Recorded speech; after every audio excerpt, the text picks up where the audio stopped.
All right, g'day. Welcome to this first trial podcast of Station 11 for Year 12 English. This is Miss Frawley here with Miss Ivanovic and Mr. Fletcher. Oops. G'day. G'day. So what we wanted to try to do today was to have a little bit of a book club chat about Station 11, and we're going to be looking at We're going to be looking at the lyrics to Viva La Vida as a way of sort of jumping into talking about different characters in the book. Did you guys see the Chris Martin's Instagram live video he did the other day that sort of kicked off a lot of celebrities giving home concerts? No, but I have known that they've done that. Heard of it. Yes. Anyway, I was watching him and he sort of did a live version of Viva La Vida, and so I had it stuck in my head after that point. And then I guess because we're thinking about Station 11 at the moment, I was thinking about, to me it seems like there's a lot of similarities with the ideas that are being raised in this song, so thought it could be cool for us to look at how it relates. I feel like Year 12s are going to know this song already. It's not that old, surely. Cool enough, they definitely know this song. It's a pretty well-known song. Yeah. All right. So what we're going to do is look at the lyrics and just sort of jump into how different characters relate to different things, and we're just going to have a book club style chat about it. Can you guys see the screen I'm sharing? Yep. Yes. Awesome. So we might start with Miss Ivanovic. You did some deep diving on the lyrics.com in terms of the title. On genius.com, which is often quite useful, but it's also important to remember that anyone can contribute to it essentially, much like Wikipedia. But there was a quote by Chris Martin and then another band member as well, sort of talking about the song. And I thought it spoke a lot to the ideas in Station 11, where I guess they're talking about breaking down existing structures or existing ways of being and building things up in a new way. It could be better or worse, but certainly it's a new way. And I think that a lot of what Station 11 is about how old ways of being and living are ruined, I guess, and how people come together or not to create a new way of living. So I guess that's why I thought it was interesting to include those comments. So I guess this thing you posted about one of the other Coldplay members here, Guy Berryman, talking about a king who's lost his kingdom, that probably leads in well to, I mean, Arthur's the obvious person who comes to mind here, with someone who used to rule the world and be at the top of their game. So that's who I was looking at here with those lyrics of I used to rule the world, especially in terms of how Station 11 actually opens with both Arthur as a person having had this huge career of having fame and fortune, but also playing the character of King Lear, who some classes might have looked at so far as a similar sort of situation of this man who had control of everything and then realizes that it's all sort of going to come crashing to a halt at some point, either because your career falters or death is going to come eventually for all of us. I think that's all I've got to say about that. Yeah, I think also, particularly when we get to, I think it's chapter 23, we sort of come full circle in those last moments before Arthur dies and his reflection on his own life and maybe what he thought he had control of or what he thought he was living for, and then realising what was really important. I think that might sort of relate to that point as well. Yeah, because he's sort of the first one who, he almost has that realisation before the Georgia flu hits, but that sort of happens for him, and then I guess it sort of foreshadows that it's going to be happening for everyone who, even if they didn't think they used to rule the world, realises that they did have a lot of things that they've now lost. Yeah. What do you think, Mr. Fletcher?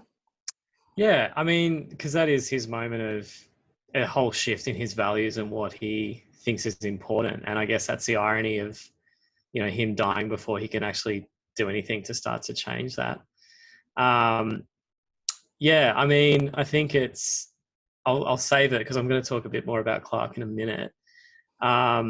But yeah, like I think sort of how Clark perceives Arthur as well is really interesting. Like, especially when, you know, he thinks back to him and Arthur as 18, 19-year-olds, and then as older men, you know, watching your sort of friend decay in front of your eyes, and he's just a totally different person. And so, yeah, I think that's that sort of reflection that maybe comes too late for Arthur. Yeah. I might keep going with my Arthur points then. Keep going with Arthur.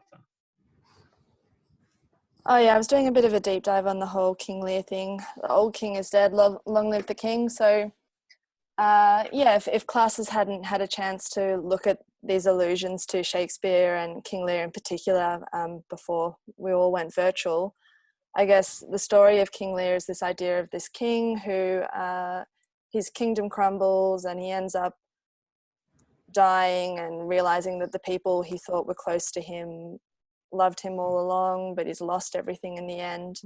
So yeah, I think it's the point I was making earlier that there's a little bit of irony there in this idea of long live the king, but we know that no one lives forever. And both Arthur and his character King Lear have that realization as well. Just I think if I can jump in, if I may. Yeah.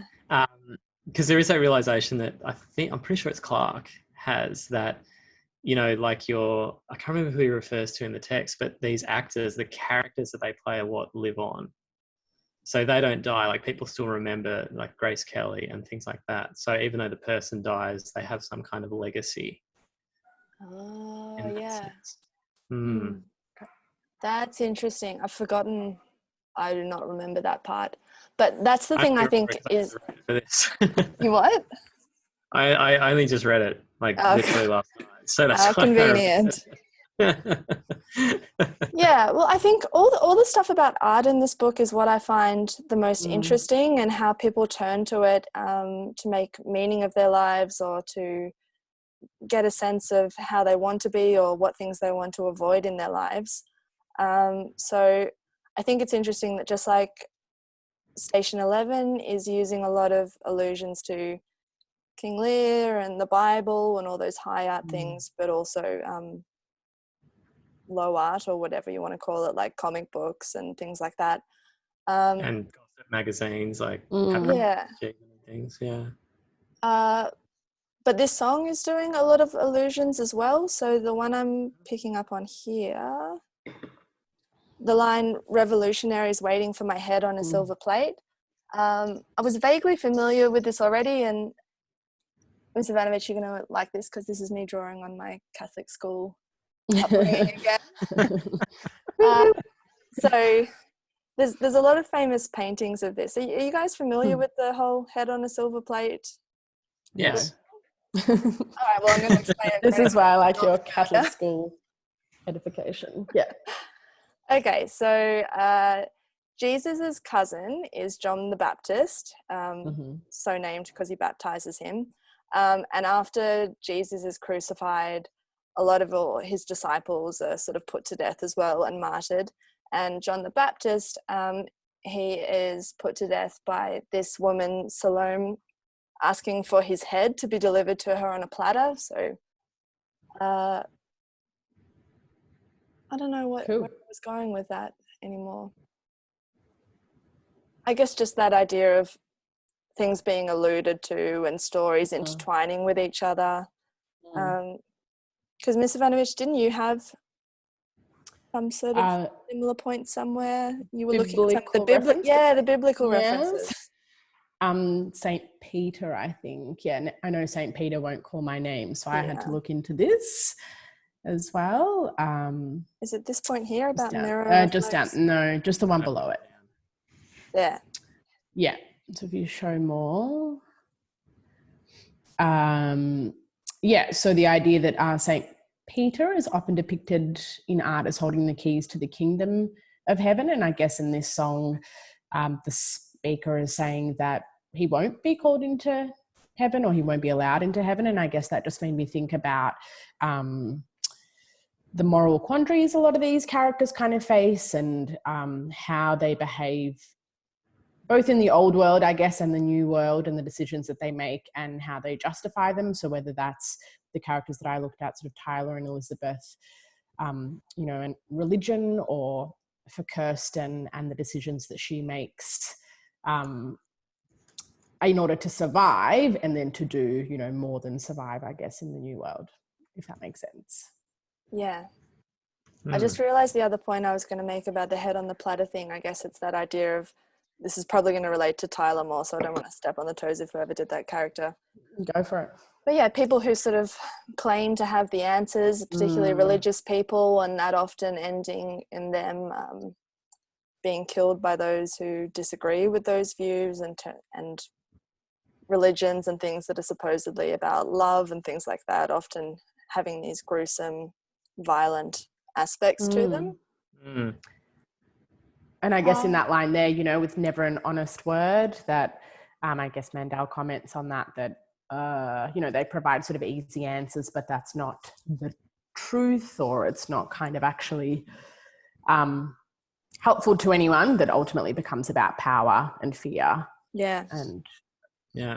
Well, even like, again, probably stepping on toes here, but like Elizabeth's mantra, like everything happens for a reason. Yeah. Like, how dishonest is that? Yeah. Well, do we want to jump to the prophet at this point then? Yeah, sure thing. Yeah. Who had the prophet? I did. Yeah. Yeah, I had the Tyler. prophet. Yeah, I think most of my commentaries on him. Where do you want me to start? I'm looking at I think the first one. I'll just go from the top. Yeah. Right. So I think, what was that one for? Maybe I used to rule the world. 1 minute I held the key. I held the key next to the walls on me. Yeah. So I guess Tyler in his last moments, and I've sort of got a question mark there because it's open for debate, I guess, about you know, one of his followers ultimately shooting him, and then wondering what kind of realization he has there, and how much power he has managed to amass in his young life. And it all obviously comes crumbling down in those last moments. And then I also thought that perhaps it also speaks to the frailty and, I guess, ephemerality or fleetingness of human life, that everything can change and be gone in an instant. And I think all of these characters experience that. So for Tyler, obviously he is in a position of immense power, but for the others, as you spoke about earlier with Arthur as well, you know, sort of holding the key to their own lives, or feeling in control, and then just losing it all in an instant. And this novel explores how they all deal with that, for better or worse. Is there, I can't remember what the description is when in his dying moments, there's some... I think he might... Like, does he see some light or something? Or can anyone remember the chapter?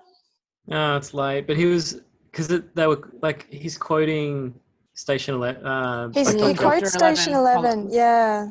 The Dr. 11 comment. We long only to go home, or whatever it is. Yeah. Oh, because Kirsten quotes it to him, and there's sort of a moment of realization that they're both connected.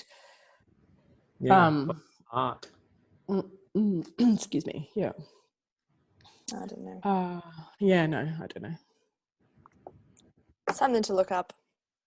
Go find the chapter, everyone. Yeah. Wait, maybe I found it. You're the daddy. To my life.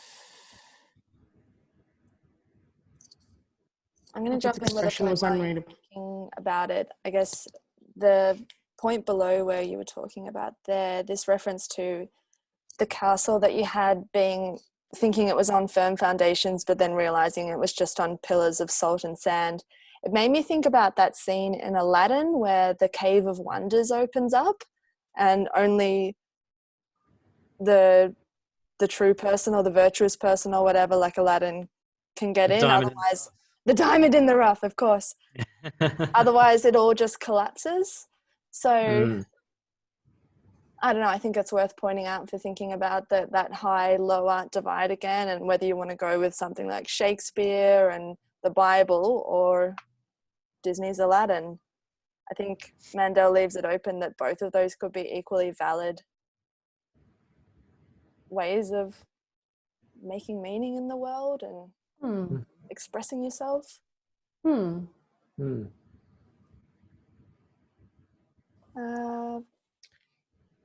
some more, Tyler. Yeah. More Tyler.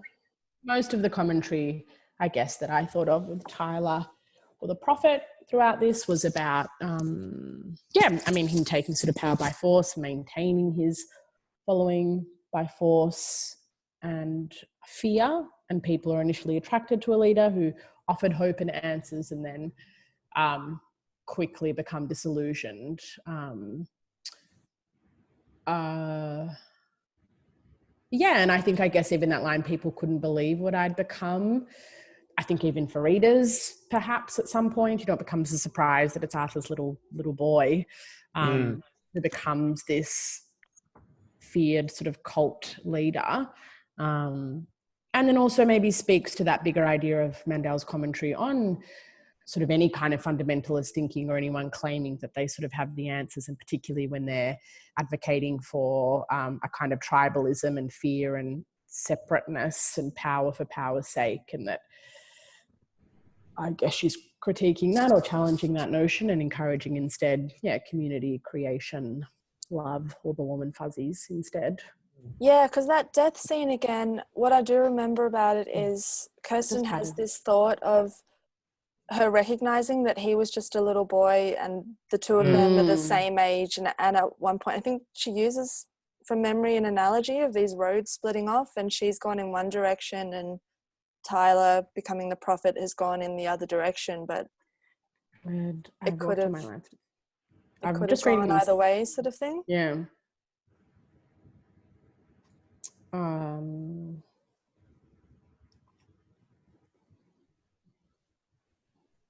I like the reference as well to the wicked and wild wind, because it's sort of this idea of that's a natural force that comes and destroys everything, sort of like the flu is this natural force that destroys everything. Yeah.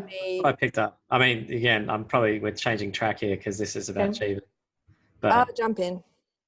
Okay. Well, that's his initial fear. Like after Hua sort of warns him that this thing's actually pretty bad, and you've got to shelter, and you've got to start getting stocked up and organised. I don't think Jeevan actually buys toilet paper, so there you go. But could be an interesting rewrite.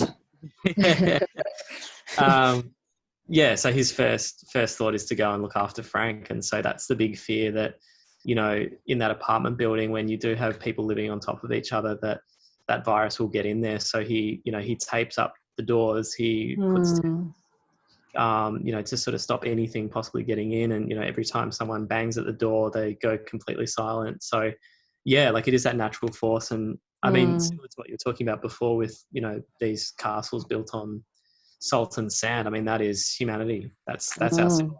It doesn't take much to change all that. And if you could scroll up, please, Miss Frawley, to that quote.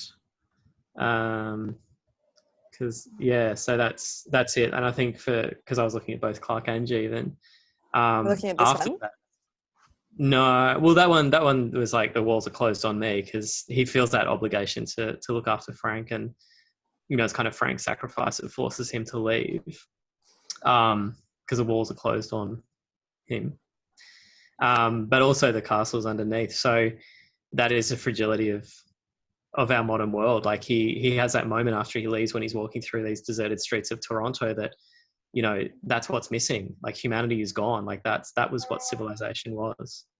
And it's so fragile and really doesn't take much for it to all come crashing down.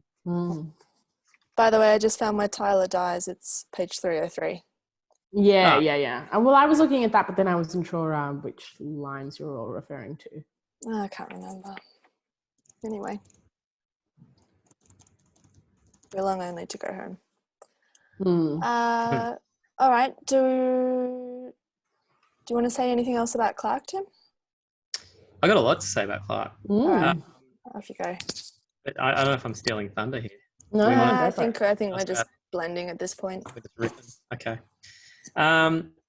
Well, where did I start? So I'm just trying to find my notes here. Sorry. Going to the top. Yeah. I think I've sort of touched on that before. The old king is dead. After he gets that news that Arthur dies, there's obviously a lot of sadness. It's his oldest friend. But yeah, I sort of also looked at it as that dinner he has with him in London as an adult, and he remembers when he walks in, like Arthur is facing the restaurant, and normally he'd have his back turned because he doesn't want to be recognized. And as the dinner goes on and Arthur's, on his fourth martini or whatever it is, he realizes that he's performing.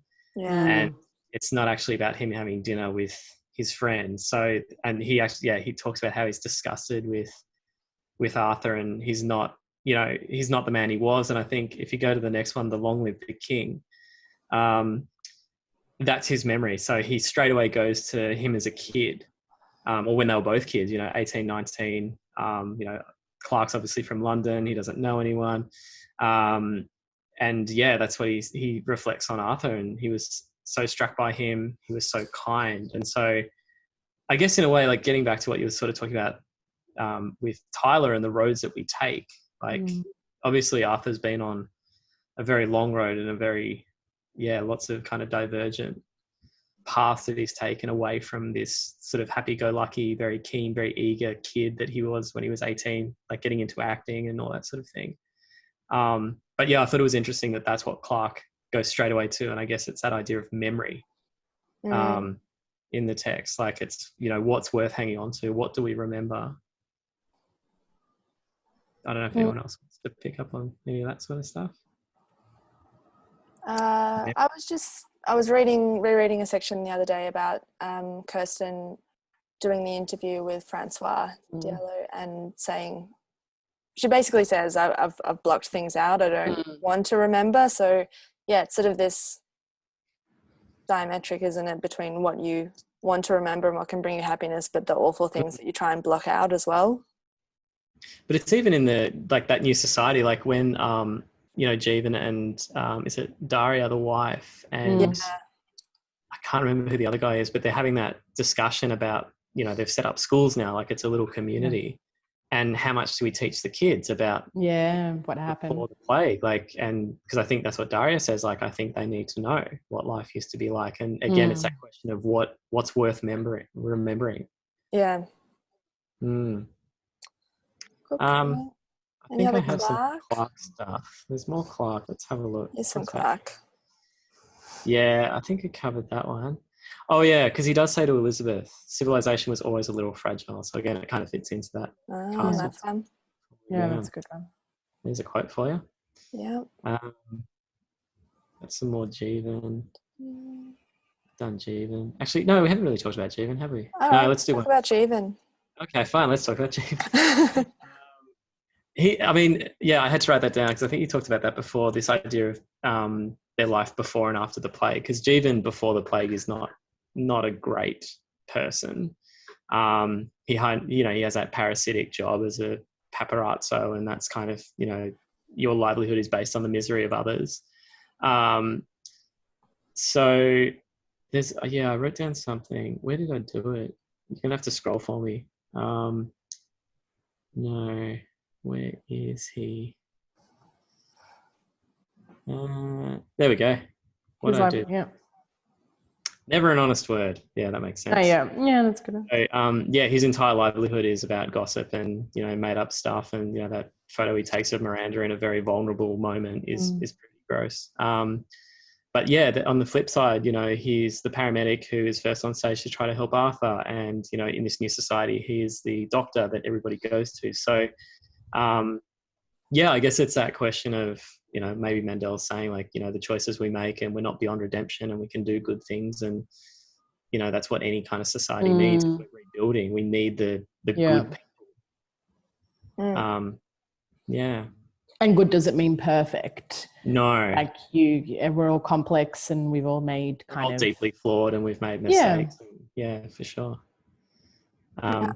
I had something on the lyrics, never an honest word, as well, that I was relating to Miranda. Let me see if I can find that. Because I think for her, you know how she starts in that abusive relationship with the boyfriend and then runs into... There it is. And then she gets into this relationship with Arthur as well, and it quickly becomes evident that, you know, he's cheating on his Elizabeth, who becomes his second wife after that, and she realized there's no honesty in that. But I thought it was interesting to think about how that lack of honesty being connected to the time when you supposedly were on top of the world, like she was famous, she's living in Hollywood, she's this, you know, Brad Pitt equivalent wife of this famous actor, and yet she's never been so miserable in her life.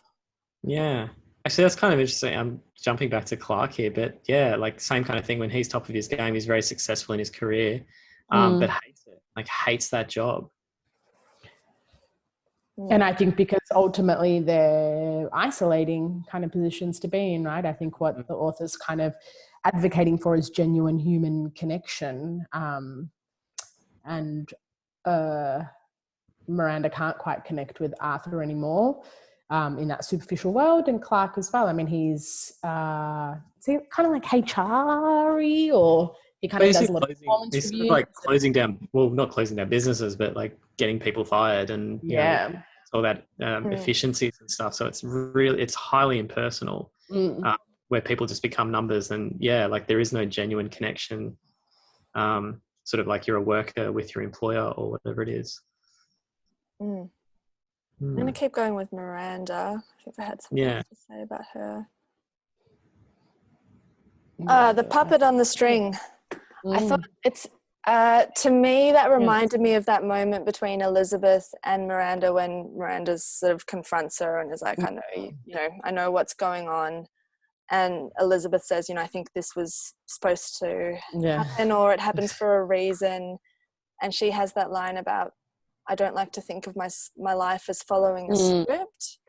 So sort of getting to that heart of the idea of, are our lives predetermined for us, or are external forces always going to be controlling us like a puppet on a string, I guess? And I think, and I keep coming back to art, because if I was doing this assessment task, that's the main thing I'd be interested in exploring, because I think it's interesting how for her, even before the plague, she's turning to things like a Station 11 comic to regain control and to shape her own stories, and she's gone from feeling like someone else's puppet on a string, or not wanting to be like that, to being the puppeteer through her art. You get to decide and shape how a story is going to play out.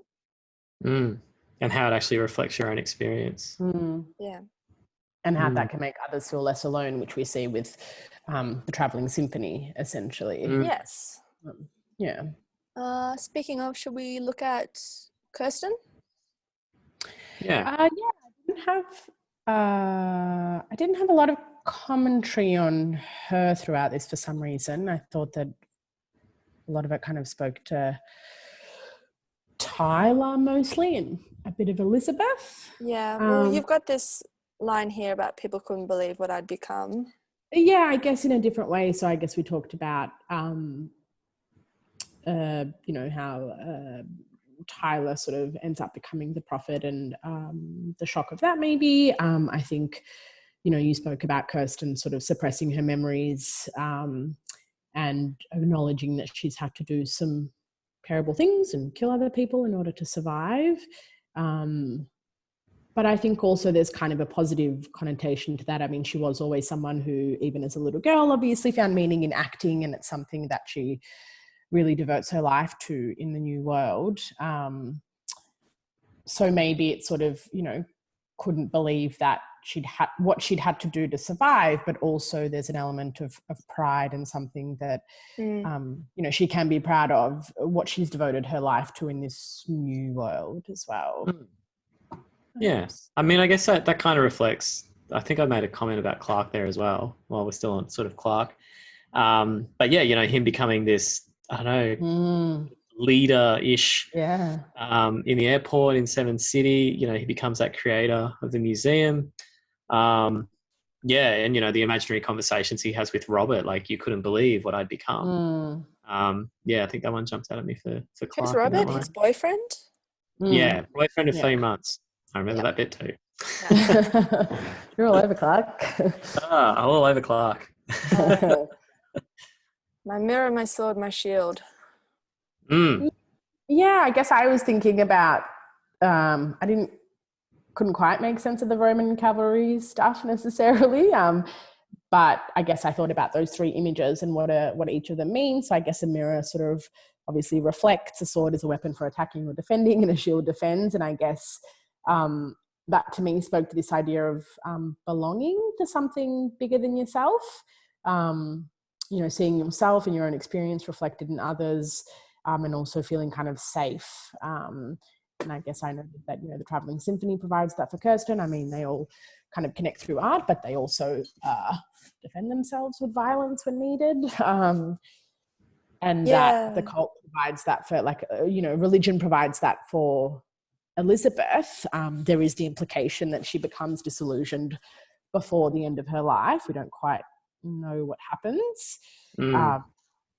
But for Tyler, he remains obviously total fundamentalist until the end. And I think it's because of that ultimate human desire to, feel like you belong and that you're safe. Yeah, that's what the bells made me think of, because if I may dip into my Catholic school upbringing again,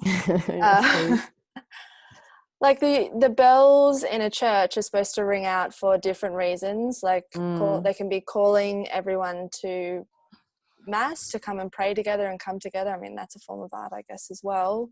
Or they would ring out to let everyone know that the city was under attack and that they need to draw up the walls and get the cavalry out to come and defend them as well. So that's what you're saying as well. Yeah. Different reasons why we need connections with people, I guess. Yeah. If I may hijack to Clark again while we're on the Clark. This is the Clark show. This is the Clark show. What is so good about Clark? I really like him. He's pretty great. He's a pretty great character. He's less objectionable than everybody. Anyway, that's very true. Yeah. So that's, like a string of objects, mirror, sword, shield is where I kind of went. Which is obviously about his museum, and starts from a credit card to a driver's license to laptops and iPhones and shoes. And he's always, I think that's where it starts. Like, he talks about how he was always fascinated with beautiful objects, which I guess goes to that kind of art. It's created by, human endeavor.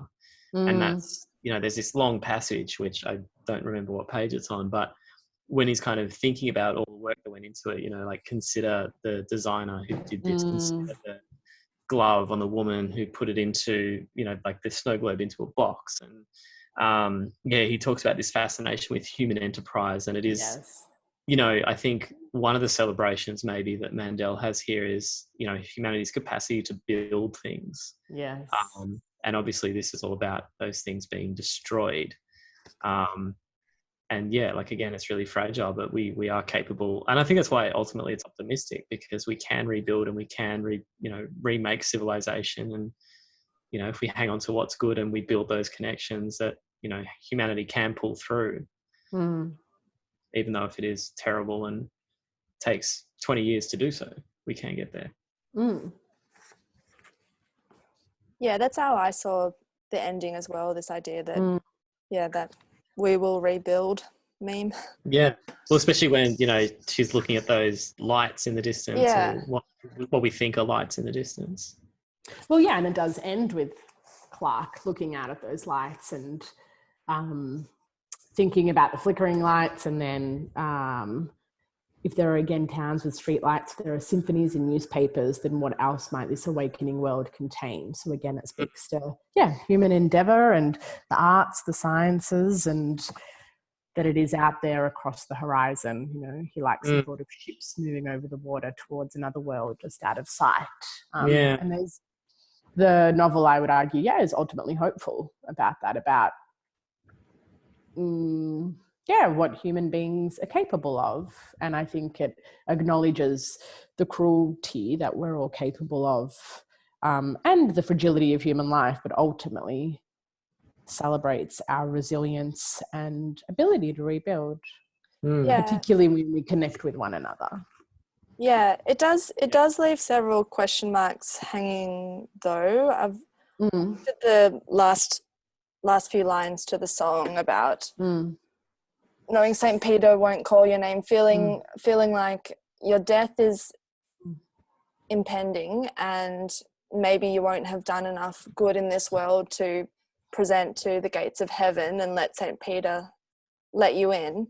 But I was thinking about Miranda, who obviously we have this question mark about whether things work out for her or not, because she gets the fever and she goes down to the beach and then just isn't sure whether she sees a ship on the distance coming or this is the end for her.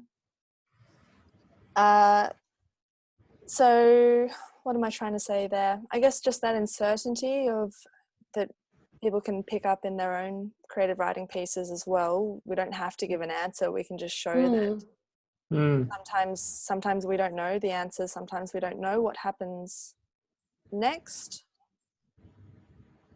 Yeah. Do